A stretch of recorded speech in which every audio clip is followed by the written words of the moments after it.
جو ہیں موجودہ چیف آف آرمی اسٹاف، اگر انہوں نے چیف آف آرمی اسٹاف کے عہدے پر ایلیویٹ ہونا ہے یا اگر انہوں نے chairman joint chief of staff committee بھی بننا ہے، اس کے لیے بھی یا تو وہ عہدے دونوں جو ہے وہ قبل از وقت خالی کیے جائیں، یعنی 27 سے پہلے خالی ہوں اور 27 سے پہلے یہ چارج لے لیں تو ان کو پھر اگلا جو ٹرم مل جائے گی 3 سال کی، اور اس کے اندر کسی قسم کی کوئی قباحت نہیں رہ جائے گی۔ لیکن جو ایس او پیز ہیں اس کے مطابق اس عہدے نے 29 نومبر کو ہی خالی ہونا ہے، اور 29 نومبر کو ہی جو کمانڈ سٹک ہے وہ نئے چیف آف آرمی اسٹاف کو ملنی ہے۔ لہٰذا یہ جو 2 دن کا گیپ ہے اس کے اوپر بہت زیادہ بحث چل رہی تھی، اور اس کے بارے میں کوئی رائے یا کوئی راستہ تلاش کرنے کے حوالے سے بھی کچھ خبریں تھیں جو گرم تھیں، اور پرانی فائلیں دیکھی جا رہی تھیں وزارت دفاع میں بھی، وزیر اعظم آفس میں بھی، اسٹیبلشمنٹ ڈویژن میں بھی، کہ یار ماضی کے اندر اگر کچھ ایسا ہوا ہو، کوئی ایسی مثال، کوئی پریسیڈنٹ، کوئی راستہ، کوئی طریقہ، کوئی دروازہ، کوئی ونڈو آف اپرچونٹی جس کے ذریعے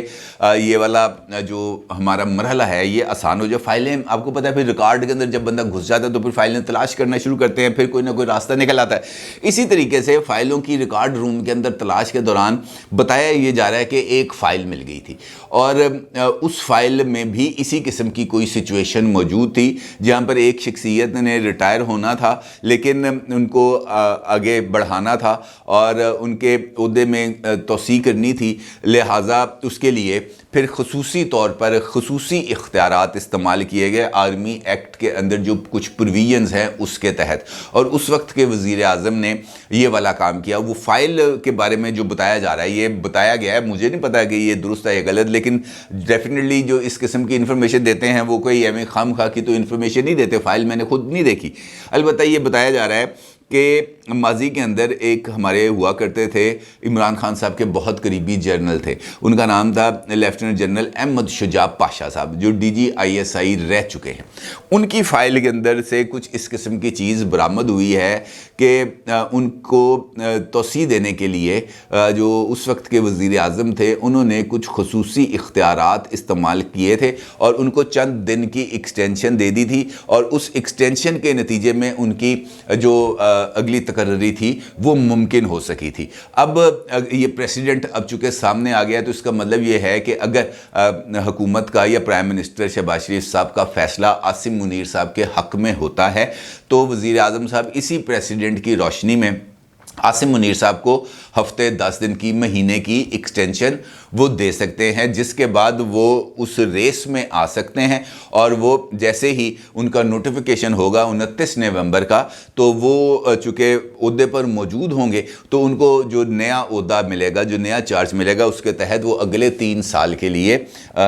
چیف آف آرمی اسٹاف یا chairman joint chief of staff committee کے عہدے پر فائز ہو سکتے ہیں۔ اس کا مطلب یہ ہے کہ کوئی نہ کوئی راستہ نکالا گیا ہے، اور اسی طریقے سے اہم ترین حکومتی وزیر نے اس بات کی تصدیق کی ہے کہ جناب اگلے 7 سے 8 دن میں نئے چیف آف آرمی اسٹاف کی اپوائنٹمنٹ کے حوالے سے جو اعلان ہے وہ کر دیا جائے گا۔ اس کا مطلب یہ ہے، اگر یہ جو میں نے آپ کو ڈیٹیلز بتائی ہیں، اس کا مطلب یہ ہے کہ عمران خان صاحب آج ہی بلکہ ابھی کچھ دیر پہلے ایک نیا شیڈول آیا ہے اسد عمر صاحب جو پاکستان تحریک انصاف کے سیکرٹری جنرل ہیں ان کی طرف سے، اور انہوں نے جو نیا شیڈول جاری کیا ہے اس کے مطابق عمران خان صاحب نے تو آج پنڈی بائی پاس سے آغاز کرنا ہے اپنے لانگ مارچ کا، اور انہوں نے گکھڑ منڈی پہ آج جا کے اس کا اختتام کرنا ہے، اور پنڈی پہنچنے کی جو ڈیٹ دی گئی ہے اس میں 10 نومبر کی دی گئی ہے۔ 10 نومبر کو عمران خان صاحب کا جلوس روات پہنچے گا اور 11 نومبر کو اسلام آباد کی طرف وہ روانہ ہوگا۔ اس کا مطلب یہ ہے کہ عمران خان صاحب ممکنہ طور پر 11 نومبر کو اسلام آباد جائیں گے۔ اس کا مطلب یہ ہے کہ یہ جو اگلے 7-8 دن ہیں، انہی دنوں کے اندر جس وقت عمران خان صاحب پنڈی ڈویژن کی حدود میں داخل ہو رہے ہوں گے، اسی دوران چیف آف آرمی اسٹاف کی اپوائنٹمنٹ کا عمل جو ہے وہ انجام کو پہنچنے والا ہوگا یا پہنچ چکا ہوگا۔ اس کا مطلب یہ ہے، اگر میں غلط نہیں ہوں تو عمران خان صاحب کا یہ جو لانگ مارچ ہے اس کو دانستہ طور پر گو سلو کی پالیسی پر چلایا جا رہا ہے، اور عمران خان صاحب جس وقت پہنچیں گے راول پنڈی ڈویژن کی حدود میں گجر خان وغیرہ وغیرہ کسی بھی جگہ پر، تو اس کے بعد عمران خان صاحب اپنا یہ جو چیف آف آرمی اسٹاف کی اپوائنٹمنٹ ہے اس معاملے کو لے کر کچھ تلخ نوائی کر سکتے ہیں ممکنہ طور پر، اور اس کو ٹارگٹ پر بھی لیا جا سکتا ہے، کیونکہ کل بھی کنٹینر پر 2-3 ٹی وی چینلز کے ساتھ انٹرویو میں عمران خان صاحب نے جنرل باجوہ صاحب کا نام لے کر ان کے اوپر تنقید کی ہے، اور انہوں نے باضابطہ طور پر اس بات کا ذکر کیا۔ پہلے تو وہ اشاروں کے اندر کرتے رہے نا کہ جناب ان لوگوں کے نزدیک کرپشن کوئی معنی نہیں رکھتی، ان کے نزدیک کرپشن کی کوئی اہمیت نہیں ہے، یہ کرپشن کو برا نہیں سمجھتے، اس قسم کی باتیں اشاروں کنایوں میں کی، لیکن کل باضابطہ طور پر نام لے کر کی۔ اس کا مطلب یہ ہے کہ وہ عمران خان صاحب جیسے جیسے وہ اپنا جو لانگ مارچ ہے یا اپنا یہ جو عوام رابطہ مہم ہے اس کو لے کے آگے بڑھتے چلے جا رہے ہیں، اسی طریقے سے یہ جو اہم ترین شخصیات ہیں ان کے اوپر بھی تنقید کا وہ دروازہ بتدریج کھولتے چلے جا رہے ہیں۔ پہلے انہوں نے 2 لوگوں کے نام لیے، اعظم سواتی صاحب کو استعمال کیا گیا، ان سے پریس کانفرنس کروائی گئی، ان سے نام بلوائے گئے، وہ نام بلوانے کے بعد لبرٹی چوک میں عمران خان صاحب نے وہ دونوں ناموں کو دہرایا اور پھر مطالبہ کیا کہ جناب ان کو عہدے سے ہٹایا جائے۔ پھر اگلے فیز میں آ کر انہوں نے مثال دی بلاول صاحب کی کہ جناب بلاول صاحب نے آپ سے بات کی تھی، آپ نے کراچی کے سیکٹر کمانڈر کو ہٹا دیا تھا، لہٰذا اب اعظم سواتی کی طرف سے یہ مطالبہ سامنے آنے کے بعد میرا بھی آپ سے یہ مطالبہ ہے کہ ان 2 حضرات کو وہاں سے ہٹایا جائے، لیکن ان کا یہ مطالبہ بھی ابھی تک تسلیم نہیں کیا گیا۔ اس کا مطلب یہ ہے کہ چونکہ اب یہ چیز عمران خان صاحب تھوڑا تھوڑا آگے بڑھ رہے ہیں، وہ آہستہ آہستہ اس ایک خطرناک ریڈ لائن کے قریب پہنچتے چلے جا رہے ہیں جس کو کراس کرنا ان کے لیے بہت ہی زیادہ دھماکہ خیز ثابت ہو سکتا ہے، ان کے لیے بہت زیادہ تکلیف دہ ہو سکتا ہے، یا ان کے لیے کچھ ایسے نتائج کا سبب بن سکتا ہے جو ان کو قابل قبول نہیں ہوں گے۔ دوسری جانب جو دونوں فریق ہیں جو عمران خان صاحب کے اس وقت ٹارگٹ پہ ہیں، یعنی حکومت اور اسٹیبلشمنٹ، دونوں کی طرف سے عمران خان صاحب کے لیے جو ہے نا دروازے وہ کر دیے گئے ہیں بند۔ اب حکومت کی طرف سے اور نواز شریف صاحب کی طرف سے اعلان آ گیا کہ جناب نو ٹاکس ود عمران خان، اور اسی طریقے سے اسٹیبلشمنٹ کی طرف سے بھی یہی ہے کہ جناب ساڈے نال کی گل کرنی، تسی جتھے گل ہونی ہو اتھے جا کے گل کرو، یعنی الیکشن لینے ہیں، ہم نے نہیں دینے الیکشن جنہوں نے دینے ہیں وہاں پر جائے اور جا کر بات کرے۔ اگر آپ کو الیکشن دے دیتے ہیں ویل اینڈ گڈ، اگر آپ کو الیکشن نہیں دیتے تو آپ جانے، آپ کا کام تاڈا رستہ ہو ساڈا رستہ ہو، اس قسم کا جواب مل چکا ہے۔ اور